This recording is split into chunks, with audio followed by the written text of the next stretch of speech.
Hello बच्चों, आइए इस प्रश्न को पढ़ते हैं। जब अर्धचालक की चालकता सहसंयोजक बंध अर्थात कोवेलेंट बॉन्ड के टूटने के कारण होती है तब अर्धचालक कहलाता है। पहला ऑप्शन है पी टाइप, दूसरा ऑप्शन है एन टाइप, तीसरा ऑप्शन निज, चौथा ऑप्शन है बाह्य।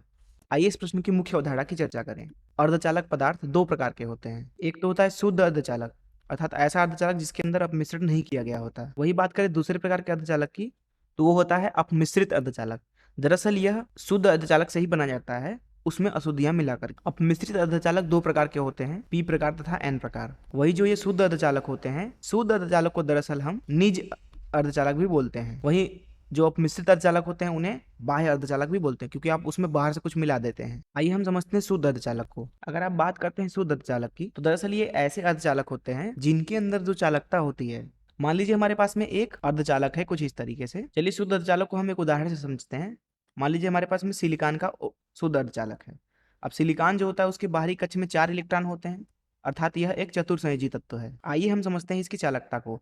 तो अगर हम सिलिकॉन के आंतरिक संरचना को बनाएं, तो एक सिलिकॉन अपने आसपास 4 अन्य सिलिकॉन परमाणुओं से जुड़ा होता है। क्योंकि इसके बाहरी कक्ष में 4 इलेक्ट्रॉन होते हैं, इसलिए यह 4 सहसंयोजी बंध से 4 परमाणुओं से जुड़ा होता है। अर्थात प्रत्येक परमाणु जो होता है सिलिकॉन का, वो अन्य 4 सिलिकॉन परमाणुओं से एक एक सहसंयोजी बंध के साथ जुड़ा होता है। इसी तरीके से ये सब भी 4 बंध से जुड़े हुए हैं अन्य सिलिकॉन परमाणुओं से। होता यह है कि जब तापमान का मान 0 केल्विन होता है, जो कि कभी प्रायोगिक रूप में संभव तो नहीं है, लेकिन फिर भी हम समझने के लिए ले लेते हैं। ऐसी स्थिति में होता यह है कि जब ये इलेक्ट्रॉन होते हैं बंध के अंदर, सहसंयोजी के बंध के अंदर, वो दरअसल पूरी तरह से परमाणुओं के साथ जुड़े रहते हैं।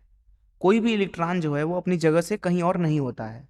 किंतु जैसे ही तापमान 0 केल्विन नहीं होता है, अगर हम बात करें कमरे के तापमान की, तो वो होता है लगभग 25 डिग्री सेंटीग्रेड। तो इन तापमानों पर इन इलेक्ट्रॉनों के पास में उतनी उष्मीय ऊर्जा आ जाती है कि ये इस बंध को छोड़कर कहीं और चले जाएं। अर्थात हम मान लेते हैं कि जो ये वाला इलेक्ट्रॉन है ये अपनी जगह को छोड़कर कहीं और चला जाता है।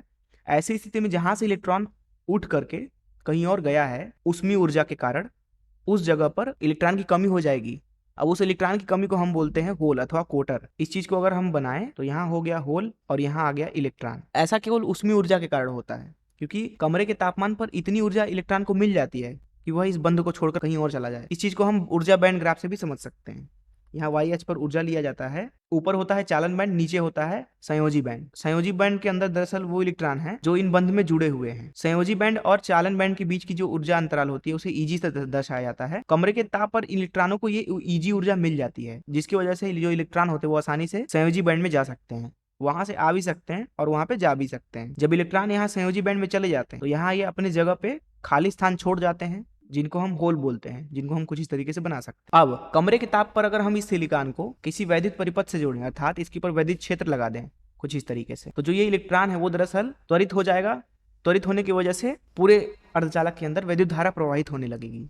अर्थात यहाँ पे जो ये इलेक्ट्रॉन है वो दरअसल चालकता का कारण बन गया है। न केवल यह इलेक्ट्रॉन बल्कि यह होल भी चालकता का कारण है। समझते हैं क्यों? क्योंकि इस होल के ऊपर धन आवेश जैसा कुछ गुण है, अर्थात ये इलेक्ट्रॉनों को अपनी तरफ खींच सकता है। और ऊपर से आपने वैद्युत क्षेत्र लगा रखा है, तो जो ये वाला इलेक्ट्रॉन है वो हो सकता है कि उसको इतनी ऊर्जा मिल जाए इसकी आकर्षण और विद्युत क्षेत्र के आकर्षण की वजह से, कि वो यहां से यहां आ जाए। ऐसी स्थिति में जो ये होल होगा वो उस इलेक्ट्रॉन की जगह पे चला जाएगा। अर्थात स्थिति कुछ ऐसी हो जाएगी, होल यहाँ पे आ गया, इलेक्ट्रॉन यहाँ पे चला गया। अर्थात आप यहाँ पे देख सकते हैं कि ये इलेक्ट्रॉन तो गति कर ही रहा है, साथ ही साथ ये होल भी गति कर सकता है। अब दरअसल जो ये पूरी चालकता आई है, ये चालकता आई है सहसंयोजी बंध के टूटने की वजह से। इसके अलावा शुद्ध अर्धचालक के अंदर कोई और तरीका नहीं है चालकता का। अगर यहाँ पे आप ध्यान से देखें तो एक शुद्ध अर्धचालक के अंदर इसके अलावा कोई और कारण नहीं है जिनकी वजह से शुद्ध अर्धचालक के अंदर चालकता आ रही हो। अर्थात शुद्ध अर्धचालक के अंदर जो चालकता होती है वो पूरी तरह से सहसंयोजी बंध के टूटने की वजह से होती है। वही अगर हम बात करें अपमिश्रित अर्धचालकों की, तो क्योंकि इनके दो प्रकार होते हैं, एन प्रकार तथा पी प्रकार, दरअसल निर्भर करता है कि किस अर्धचालक के अंदर आपने क्या अशुद्धि मिलाया है, उसी के हिसाब से हमें एन प्रकार अथवा पी प्रकार का अपमिश्रित अर्धचालक मिलता है। यहाँ पे अपमिश्रण की वजह से एक स्थिति बनती है कि अपने आप ही इलेक्ट्रॉन ज्यादा हो जाते हैं होलों से अर्थात कोटरों से। वही दूसरी स्थिति ये बनती है कि होल की संख्या ज्यादा हो जाए इलेक्ट्रॉन से। अर्थात जो अपमिश्रित अर्धचालकों के अंदर चालकता होती है वो मुख्य रूप से अशुद्धि मिलाने की वजह से होती है। वहीं बात करें अगर शुद्ध अर्धचालकों की, तो वहां पे उनकी चालकता होती है सहसंयोजी बंध के टूटने की वजह से। तो इस मुख्य अवधारणा का इस्तेमाल करके अगर हम इस प्रश्न को हल करें, तो यहाँ पे इस प्रश्न में पूछा जा रहा था कि जब अर्धचालक की चालकता सहसंयोजी बंध के टूटने के कारण होती है तब अर्धचालक कहलाता है। पी टाइप नहीं, पी टाइप अर्धचालक के अंदर होल की संख्या ज्यादा होती है। यह चालकता अपमिश्रण की वजह से आ रहा है, न कि सहसंयोजी बंध के टूटने की वजह से। एन टाइप नहीं, क्योंकि ये एन टाइप पुनः बाहर से जो हम अशुद्धि दिए गए अर्धचालक के अंदर मिला रहे हैं, उस अशुद्धि की वजह से अर्धचालक के अंदर इलेक्ट्रॉनों की संख्या बढ़ जाती है, जिसकी वजह से हमें एन टाइप अर्धचालक मिल रहा है। अर्थात एन टाइप अर्धचालक जो है उसकी चालकता सहसंयोजी बंध के टूटने के कारण नहीं होती है। वही बात करें अगर निज अर्धचालक की, जैसा कि मैंने बताया कि निज अर्धचालक दरअसल शुद्ध अर्धचालक को ही बोलते हैं, तथा शुद्ध अर्धचालक के अंदर जो चालकता होती है वो मुख्य रूप से सहसंयोजी बंध के टूटने की वजह से होती है। अतः जो सी ऑप्शन है वो सही हो जाएगा। वही बात करें अगर बाह्य अर्धचालक की, तो इस अपमिश्रित अर्धचालक को ही बोलते हैं बाह्य अर्धचालक, तो इसलिए डी भी गलत है। तो इस तरीके से दिए गए प्रश्न के लिए हमारा सी ऑप्शन जो है वो सही हो जाएगा। मैं आशा करता हूं कि आपको इस प्रश्न का हल जरूर समझ में आया होगा।